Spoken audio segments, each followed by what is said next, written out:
எல்லாம் ஜெயமாக மாறும்.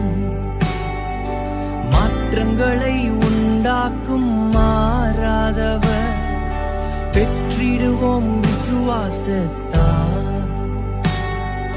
ஜெபித்ததையும் இழந்ததையும் ரெட்டிப்பாக நான் நினைப்பதற்கும் வேண்டுவதற்கும் மேலாய் மேலாய் நன்மை செய்வார். நான் வெட்கப்பட்ட நாட்களுக்கு ஈடாய் ஈடாய் நன்மை செய்வார். பரிபூர்ண ஜீவன்